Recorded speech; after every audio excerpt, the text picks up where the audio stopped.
বাংলাদেশের রাজনীতিতে নতুন করে আলোড়ন তুলেছে একটি চিঠি। ক্ষমতাচ্যুত প্রধানমন্ত্রী শেখ হাসিনার পক্ষে আন্তর্জাতিক অপরাধ ট্রাইব্যুনালে পাঠানো হয়েছে বলে দাবি করা সেই চিঠি ঘিরে তৈরি হয়েছে তীব্র আইনি ও রাজনৈতিক বিতর্ক। মৃত্যুদণ্ড বাতিলের দাবি, আর সেই দাবির বৈধতা নিয়েই এখন প্রশ্ন।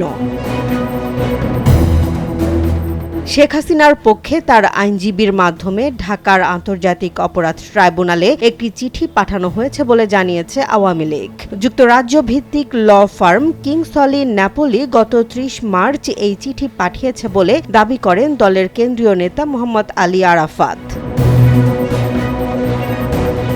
চিঠিতে বলা হয়েছে, জুলাই আন্দোলনে মানবতাবিরোধী অপরাধের মামলায় শেখ হাসিনার বিরুদ্ধে যে বিচার প্রক্রিয়া চালানো হয়েছে তা আন্তর্জাতিক আইনের মৌলিক মানদণ্ড লঙ্ঘন করেছে। বিশেষ করে তার অনুপস্থিতিতে বিচার এবং আত্মপক্ষ সমর্থনের সুযোগ না দেয়াকে অন্যায্য হিসেবে উল্লেখ করা হয়েছে। এতে আরও দাবি করা হয়েছে, এই বিচার প্রক্রিয়া ও রায় আন্তর্জাতিক আইনের পরিপন্থী এবং রাজনৈতিকভাবে প্রভাবিত। এমনকি মৃত্যুদণ্ড কার্যকর করা হলে তা বিচার বহির্ভূত হত্যাকাণ্ড হিসেবে বিবেচিত হতে পারে বলেও সতর্ক করা হয়েছে। তবে ট্রাইব্যুনালের পক্ষ থেকে এখনও এই চিঠি পাওয়ার বিষয়টি আনুষ্ঠানিকভাবে নিশ্চিত করা হয়নি। চিফ প্রসিকিউটর মোহাম্মদ আমিনুল ইসলাম জানিয়েছেন, বিষয়টি তারা গণমাধ্যমের মাধ্যমে জেনেছেন। অফিসিয়ালি চিঠি পেলে তবেই এ বিষয়ের মতামত জানানো হবে।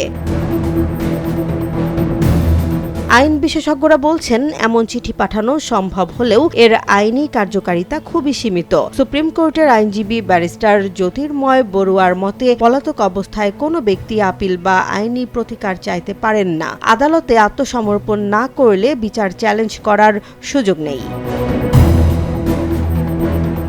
তিনি আরও বলেন, কোনো আন্তর্জাতিক ল ফার্ম বা মানবাধিকার সংস্থা পর্যবেক্ষণ জানাতে পারে, কিন্তু ট্রাইব্যুনাল তাদের জবাব দিতে বাধ্য নয়। ফলে এই চিঠির বাস্তব আইনি প্রভাব নিয়ে প্রশ্ন থেকেই যাচ্ছে। উল্লেখ্য, ২০২৫ সালের নভেম্বরে আন্তর্জাতিক অপরাধ ট্রাইব্যুনাল শেখ হাসিনার বিরুদ্ধে ৫টি অভিযোগ প্রমাণিত বলে রায় দেয়। এর মধ্যে একটি অভিযোগে তাকে আমৃত্যু কারাদণ্ড এবং ৩টি অভিযোগে মৃত্যুদণ্ড দেয়া হয়। রায়ে বলা হয়, সুপিরিয়র কমান্ড রেসপন্সিবিলিটির ভিত্তিতে তার দায় প্রমাণিত হয়েছে। এছাড়া হেলিকপ্টার ও ড্রোন থেকে হামলার নির্দেশ, চানখারপুলে হত্যাকাণ্ড এবং আশুলিয়ায় পুড়িয়ে হত্যার মতো গুরুতর অভিযোগ অন্তর্ভুক্ত ছিল।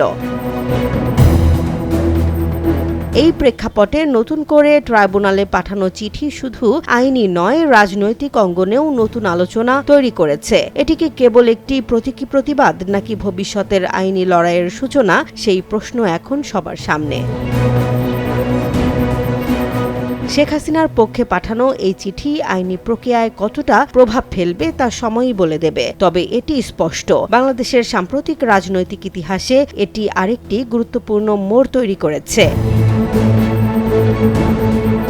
জেসমিন জাহান, নিউজ ডেস্ক, জনবাণী।